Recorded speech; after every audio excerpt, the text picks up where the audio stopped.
Nah, eh,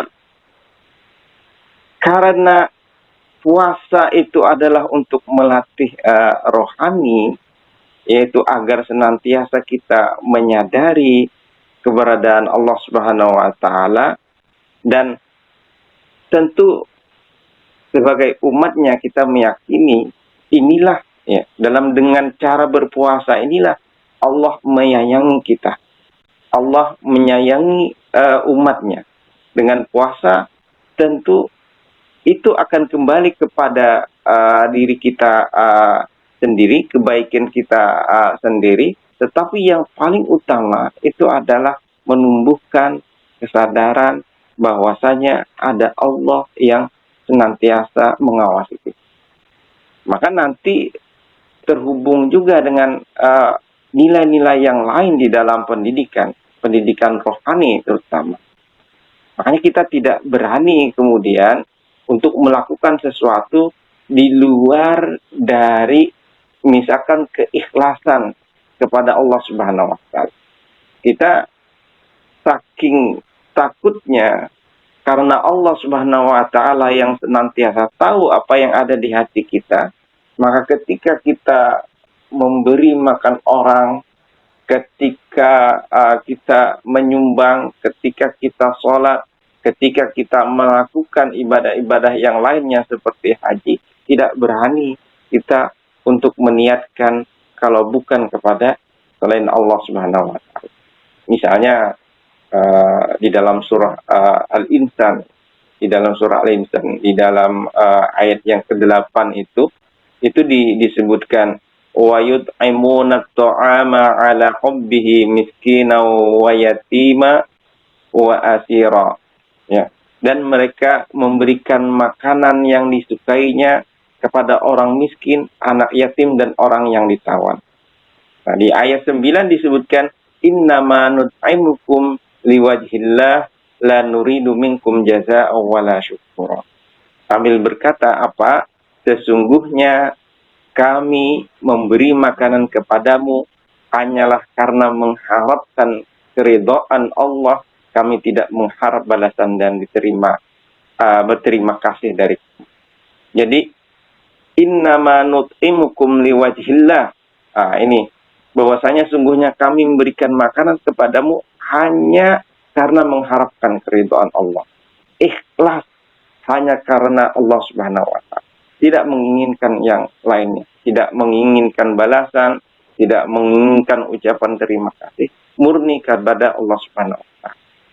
Ini tentu berkenaan juga dengan rohani, ya. Selain kejujuran tadi di dalam berpuasa, itu juga berimplikasi kepada pendidikan keikhlasan. Kita senantiasa melakukan sesuatu ikhlas kepada Allah Subhanahu wa taala. Nah, ini bisa dilihat, ya, di dalam surah Al-Insan tadi. Atau bisa juga di dalam surah 19, ya, di surah Al-Lain sampai 21. Misalnya, wa ma li ahadin indahu min ni'matin tujza illa ibtigha'a wajhi rabbihil a'la wa la sawfa yarda. Dan tidak ada seorang pun memberikan suatu nikmat padanya yang harus dibalasnya. Tetapi dia memberikan itu semata-mata karena mencari keridhaan Tuhannya yang maha tinggi. Dan niscaya kelak dia akan mendapat kesenangan yang sempurna. Jadi illa ibtigha'a wajhi rabbihil a'la. Jadi semata-mata untuk mencari keridhaan Allah. Artinya di sini ditanamkan nilai kerohanian untuk keikhlasan. Nah, kembali kepada puasa.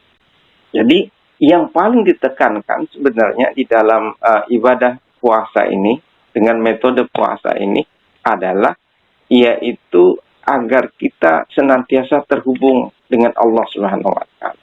Sehingga kita tidak berani melakukan karena Allah hadir bersama kita. Tentu kita merasakan lapar, merasakan dahaga, tetapi itu bukan tujuan puasa. Allah tidak mengajarkan kita berpuasa ini agar kita sengsara, agar kita menjadi susah, tidak. Bahkan misalnya itu bisa dilihat, ya. di dalam surah Al-Baqarah sendiri di ayat 184. 184 ini ayat setelah perintah untuk melakukan puasa. Di sana disebutkan faman kana minkum maridan aw ala safarin fa'iddatun min ayyamin ukhra. Jadi, maka barang siapa di antara kamu sakit atau dalam perjalanan lalu dia tidak berpuasa, maka wajib baginya mengganti sebanyak hari yang dia tinggalkan. Jadi tidak mengapa kalau kita di dalam keadaan kesusahan, tidak mampu untuk berpuasa, maka Allah tidak membebani kita untuk terus berpuasa. Diperkenankan kita untuk berbuka. Ya. Diperkenankan kita untuk tidak menjalankan ibadah puasa. Tetapi kalau kita sanggup, nanti di hari-hari yang lain kita diminta atau diwajibkan untuk menggantinya. Begitu juga bagi orang yang tidak mampu untuk berpuasa. Boleh dia tidak berpuasa, tetapi disarankan untuk membayar fidyah sebanyak puasa yang dia tinggalkan. Ya. Tetapi Allah di ayat 184 itu menekankan wa antasumu khairul lakum in kuntum ta'lamun. Dan ya, puasamu itu lebih baik bagi kamu jika kamu mengetahui. Artinya di sini di dalam berpuasa ini pendidikan rohaninya itu sangat tidak diinginkan oleh Allah. Di dalam berpuasa kita umat Islam khususnya itu mengalami kesusahan dan juga mengalami kesengsaraan. Kalau tidak mampu ya berbuka saja. Nah, ini juga diindikasikan bahwasanya puasa itu tidak untuk menyusahkan, misalkan di dalam hal bersahur. Di dalam hal bersahur itu Nabi Muhammad SAW malah mengajarkan. Kalau bisa bersahur itu jangan misalnya di dalam hitungan waktu kita di Banjarmasin itu. Kalau tidak jangan jam 2 ataupun juga jam 3. Kalau bisa bersahur itu jam 4.30 itu sudah bagus. 4.30. Hanya di sini disebutkan bahwasanya dari riwayat Ibnu Abbas ya, ketika beliau bertanya kepada sahabat Zaid ibnu Thabit, sana beliau bertanya, "Tahsahharna ma'an Nabi sallallahu alaihi wasallam." Kami bersahur bersama Nabi Muhammad sallallahu alaihi wasallam. Tsumma qama ila shalah. Kemudian Nabi mendirikan salat atau menuju salat. Qultu, nah, lalu saya kata Ibnu Abbas bertanya kepada Zaid ibnu Thabit, "Kam kana bainal adzani was sahur?" Berapa kira-kira waktu lamanya antara sahur Nabi Muhammad SAW sampai adzan subuh? Lalu dijawab oleh Zaid ibnu Thabit, qala qadra 50 ayat. Jadi antara sahur Nabi dengan adzan subuh itu sekitar 50 ayat. Nah, ini menunjukkan bahwasanya bersahur itu yang paling bagus itu adalah tidak terlalu lama dari apa? Dari adzan subuh. Ini menunjukkan bahwasanya kita tidak diinginkan berpuasa itu makan jam 1 atau makan jam 2 sehingga menyebabkan kita ketika berpuasa itu mengalami kelaparan.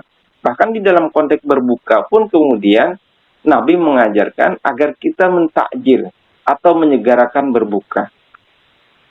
Di dalam sebuah hadis yang diriwayatkan oleh Imam Bukhari dan Muslim disebutkan la yazalun nas bi khair, kata Nabi, ma'ajjalul fitrah. Selama manusia itu akan tetap di dalam kebaikan selama mereka menyegerakan untuk berbuka puasa. Jadi penekanannya di dalam ibadah puasa itu adalah agar kesadaran ketuhanan itu secara rohani itu betul-betul kuat pada hamba Nabi Muhammad SAW atau pada umat Islam. Bukan kepada menjadi susahnya kita atau menjadi sengsaranya kita atau karena berpuasa.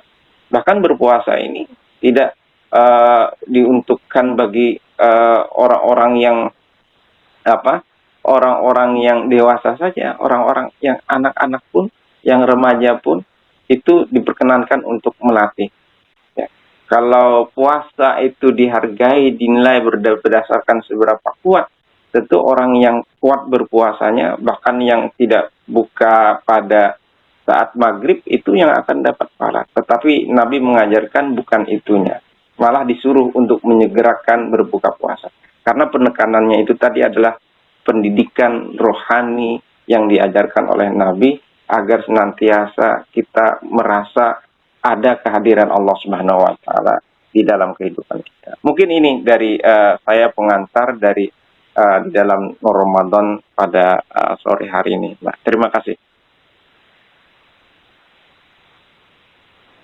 Ya baik, pendengar silakan yang ingin bergabung, satu penelpon kami buka di line telepon 0811501410 dan juga 051132515562 terkait tema kita di kesempatan sore hari ini, puasa dan juga pendidikan.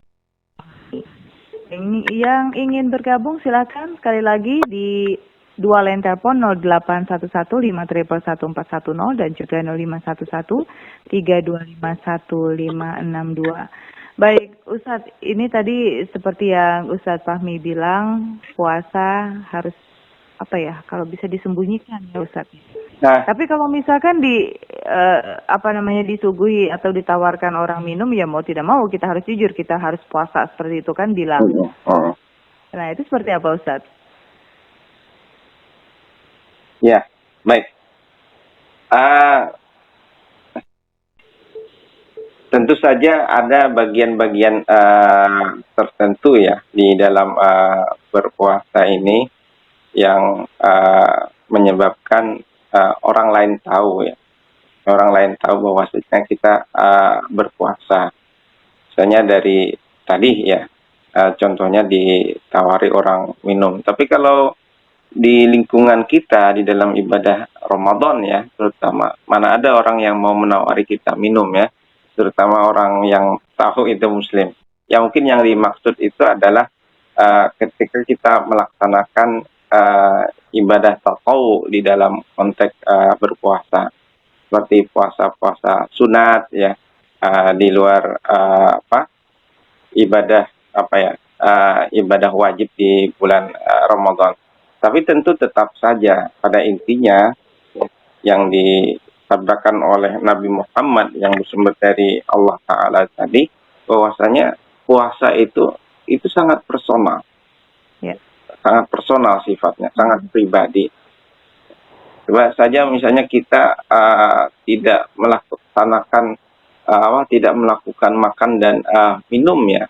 Kalau kita hidup sendirian atau hidup bersama dengan orang-orang lain, itu mungkin tidak ada yang tahu pada saat itu kita sedang berpuasa, kecuali ada ada komunikasi dengan orang lain. Ayo silakan makan, saya berpuasa. Ya.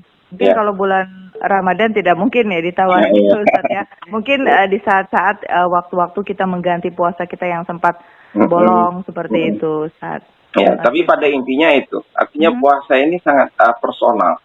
Nah, orang tentu ada saja ya yang berpuasa, misalkan, tapi dalam konteks yang lainnya, dia menahan diri untuk tidak makan, untuk tidak minum, tetapi niatnya mungkin untuk misalkan diet, untuk menurunkan berat badan, tapi tidak dimaknai sebagai ibadah yang dianjurkan atau diperintahkan. Kalau di dalam konteks ibadah sunat itu kan dianjurkan.